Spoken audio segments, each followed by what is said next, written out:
नमस्कार दोस्तों। लाल किताब ग्रामर सीरीज में आपका पुनः स्वागत है। लाल किताब 1941 पे अपन चर्चा कर रहे हैं। इस बार जो लाल किताब ग्रामर है उसमें बहुत ही इम्पोर्टेंट टॉपिक है दृष्टि, एस्पेक्ट, नजर। ग्रहों में आपस में जो दृष्टि संबंध है उस विषय पे हम यहाँ पे इस वीडियो में हम लोग चर्चा करेंगे। और मैं आपको ये बता दूं कि लाल किताब की जो दृष्टि है वो बिल्कुल अलग है। हर सिस्टम की एक अपनी दृष्टि का संबंध बताया गया है। वैदिक में एक दृष्टि संबंध है, नारी एस्ट्रोलॉजी में एक दृष्टि संबंध है, जेमिनी एस्ट्रोलॉजी में एक दृष्टि संबंध है, और ताजिक जो ताजिक वर्षफल आता है उसमें भी एक अलग दृष्टि संबंध है। तो ऐसे आप देखेंगे तो बहुत तरह के दृष्टि संबंध है। इवन वेस्टर्न एस्ट्रोलॉजी में भी अलग दृष्टि संबंध है। तो दृष्टि संबंध क्या बहुत तरीके से अलग अलग है। लाल किताब 1941 में या लाल किताब की पूरी सीरीज के अंदर दृष्टि संबंध को कैसे लिया गया है और उसके क्या क्या माने हैं, उसका क्या मतलब है, वो हमारा इस वीडियो का जो है टॉपिक रहेगा। और ये मैं 3-4 वीडियो के सीरीज में आपको ये क्लियर करूंगा। जब तक ये क्लियर नहीं होगा मैं इसमें सीरीज लाता रहूंगा। तो मैं अभी आपको किताब की ओर ले चलता हूँ। तो ये हमारा है लाल किताब 1941, पेज 388। पेज 388 में मैं बात कर रहा हूँ यहाँ पे लाल किताब 1940।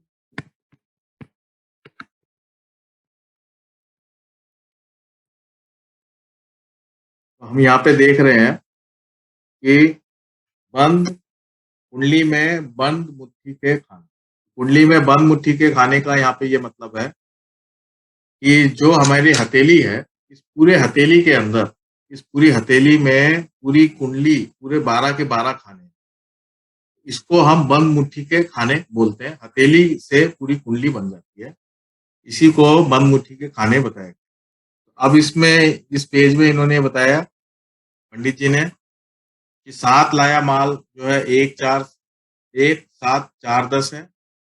वालदेन हाल बचपन, यानी बचपन का हाल अगर आपको देखना है तो इससे देखेंगे। और आपके जीवन आप क्या लाए हो किस्मत में साथ, वो यहाँ से देखेंगे, है ना। बुढ़ापा और औलाद की, आपकी औलाद क्या आपकी औलाद के सुख है या नहीं है, या आपका बुढ़ापा कैसे जाएगा, वो 2 3 5 6 से देखेंगे। बीमारी दुख है तो 8 से देखेंगे। लेकिन हमारा जो टॉपिक है वो टॉपिक है दृष्टि। हम दृष्टि की बात करें तो दृष्टि में यहाँ पे जो बात की गई है, तो यहाँ ये लिखा हुआ है कि 100% दृष्टि जो है, 100% एस्पेक्ट जो है, वो 1 7 4 और 10 में, 1 7 4 10, इसके आगे क्या लिखा हुआ है, 7 लाए खजाने, राइट। और 50% जो दृष्टि है वो है 3 11 5 9, 3 11 5 9, और ये दूसरों से पावे। और फिर 25% जो दृष्टि है वो है 2 6 12, 2 6 12, 8 नहीं है यहाँ, इसमें यहाँ पे 8 गायब कर रखा है, लेकिन 8 भी है वैसे, लेकिन यहाँ 2 6 12 रिश्तेदारों से पावे। ठीक है। तो अब यहाँ बात ये आ जाती है कि ये 7 लाए खजाना का क्या मतलब है, दूसरों से पावे का क्या मतलब है, रिश्तेदारों से पावे का क्या मतलब। इसको जानने के लिए हम जो है, इसकी जो एक बेसिक बुक जो है, ये लाल किताब 1941 है। तो लाल किताब 1940 में क्या लिखा हुआ है, वहां से अपन लेते हैं इसको, इस पूरी बात को समझने के लिए। वहां पे इसको बहुत अच्छी तरीके से समझाया गया है। मैं आपको भी बता, ये लाल किताब 1940 का पेज है, पेज नंबर 2। यहाँ भी इन्होंने क्या लिखा हुआ है आप देख सकते हैं। 100% दृष्टि जो है 1 4 7 10, 7 लाए हुए भरे हुए खजाने। फिर 50% दृष्टि 3 11 5 9 होंगे दूसरों की मदद से पैदा कर देगा हालत। फिर 25% दृष्टि के खाने 2 6 12 होंगे रिश्तेदारों से ली हुई चीजें, रिश्तेदारों से ली, राइट। इसको हम यहाँ पे इसी में अगर हम जाएंगे तो इसमें ऊपर में यहाँ ये पूरा क्लियर किया गया कि ये है क्या, 7 लाख खजाना क्या है? तो आप देख सकते हैं यहाँ पंडित जी ने बिल्कुल क्लियर कर दिया।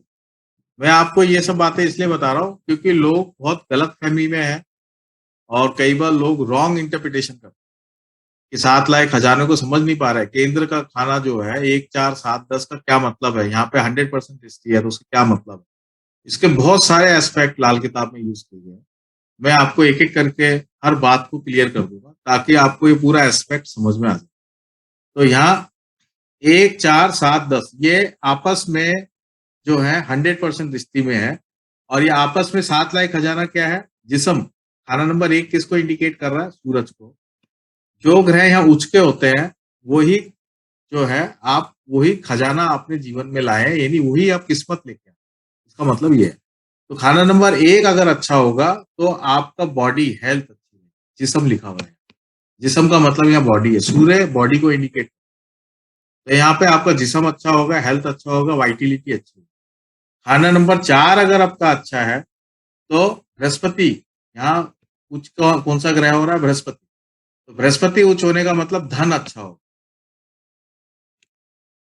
ये आप ध्यान रखिए। खाना नंबर 4 से धन है। और खाना नंबर 10 से मंगल अच्छा होगा। मंगल खाना नंबर 10 में उच्च का होता है। और मंगल किसको रिप्रेजेंट कर रहा है? खुराक, फूड। यानी कि अगर आपका खाना नंबर 10 अच्छा है तो आपको आपको खाने की कोई कमी नहीं होगी, आपकी खुराक की कोई कमी नहीं होगी। अब ध्यान रखिए, यहाँ पे बात को समझने की कोशिश करिए। वैसे खाना नंबर 10 से हम रोजगार देखते हैं और खाना नंबर 4 से हम संपत्ति देखते हैं, लेकिन यहाँ पे बृहस्पति की बात धन से की गई है। यहाँ धन का मतलब केवल संपत्ति नहीं है, हर प्रकार का धन है। और यहाँ खाना नंबर 10 तो बिल्कुल अलग बात कर रहे हैं, खुराक की बात। यानी कि अगर खाना नंबर 10 अच्छा है तो आपको खाने पीने की कोई कमी नहीं होगी। आपको खिलाने वाले बहुत दोस्त होंगे, आपके पास बहुत खाना होगा। मतलब आप किसी भी परिस्थिति में फंस जाएंगे तब भी आपको कहीं ना कहीं आपको बहुत अच्छी व्यवस्थाएं मिलेंगी अपने आप। ये 7 लाख खजाना। और खाना नंबर अगर 7 अच्छा है तो जायदाद। शनिचर यहाँ उच्च का होता है, शनिचर जायदाद का कारक। तो खाना नंबर 7 अगर अच्छा है तो जायदाद आपकी अच्छी होगी, यानी आपकी किस्मत में जायदाद प्रॉपर्टीज लिखी है। हम नॉर्मली जायदाद प्रॉपर्टीज के लिए खाना नंबर 4 देख रहे हैं, लेकिन यहाँ लाल किताब में जब हम दृष्टि संबंध की बात करते हैं और 100% दृष्टि संबंध की बात करते हैं तो 1, 4, 7, 10 में 100% दृष्टि संबंध है। यहाँ पे 100% आपस में दृष्टि संबंध है। और इस 100% में जो 7 लाख खजाना है वो ये इन घरों में जो प्लैनेट होंगे वो आपको ये जो 7 लाख खजाना है उसको रिप्रेजेंट करते हैं। अब उसके बाद जो दूसरा हमारा इसमें टॉपिक आ गया है कि 7 लाख खजाने के बाद कौन सा था? 50% दृष्टि। 50% दृष्टि क्या है? दूसरों की मदद से पैदा कर दे हालत, यानी दूसरों से जो मदद मिलेगी उस वो आपको कितना लाइफ में फायदा करेगी। ठीक है ना? वो आपको वो किस्मत में आपको कैसे राइज करेंगे, आप उससे प्रॉस्पेरिटी कैसे करेंगे। तो यहाँ दूसरों की मदद का मतलब यहाँ पे है 3, 5, 9, 11। ये है 3, 5, 3, 5, 9 और ये 11। 3, 5, 9, 11 यानी कि आपका जो जिस घर में आप पैदा हुए हैं उस घर में जो आपके भाई बहन हैं, आपके पिताजी हैं, आपके बच्चे हैं, और आप जो मेहनत करके जो किस्मत से आमदन कर रहे हैं वो उस संबंध को 3, 5, 9, 11 माना है। देखिए लाल किताब के अंदर एक बहुत क्लियर सिस्टम चलता है कि पुरुष को ब्रेड अर्नर माना है, यानी कि पुरुष व्यक्ति को, जो भी घर का पुरुष है उसको कमाऊ पूत माना है कि वो आदमी कमा के घर में लाए। ब्रेड अर्नर है ना, अंग्रेजी में शब्द है ब्रेड अर्नर। कमाऊ पूत मानते हैं उसको। और स्त्री को होम मेकर माना, स्त्री जो है घर को संभालेगी। इस बेसिक कंसेप्ट को आप हमेशा ध्यान रखें। पूरी लाल किताब इसी थ्योरी पे बेस्ड, तो आपको इजी होगा। तो इसलिए यहाँ पे जो 3, 5, 9 और 11 4 खाने जो लिए हैं, इसमें कौन लिए हैं? पुरुष, सारे पुरुष हैं यहाँ पे। पहला कौन है? आप पैदा हो गए, आपके बाद कौन पैदा होगा? आपका भाई पैदा। तो जो भाई है वो भी ब्रेड अर्नर है। तो यहाँ पे यानी अगर भाई अगर घर में कुछ कमा के ला रहा है उससे भी आपके जीवन में कुछ खुशहाली आएगी, वो भी आपकी मदद करेगा। तो ये जो खुशहाली आने का जो सिस्टम है भाई के द्वारा, वो खाना नंबर 3 जो 50% दृष्टि का संबंध बता रहा है।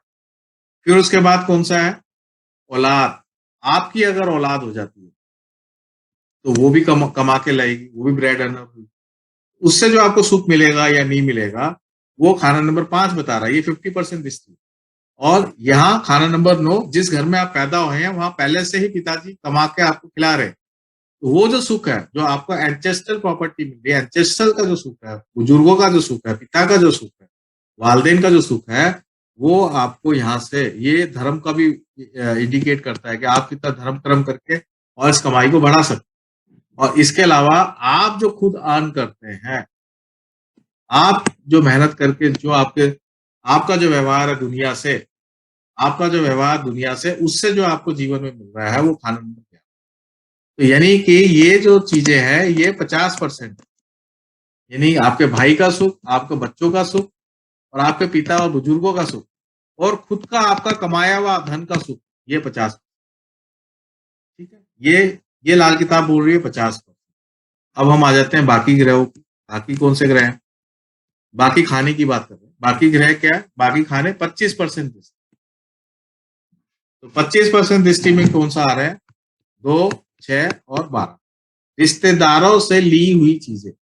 अब यहाँ रिश्तेदार कौन है? अब यहाँ पे रिश्तेदार हैं। अब वापिस इस कुंडली पे आ जाइए। तो रिश्तेदार है, आप देखिए कौन सा हम बात कर रहे हैं।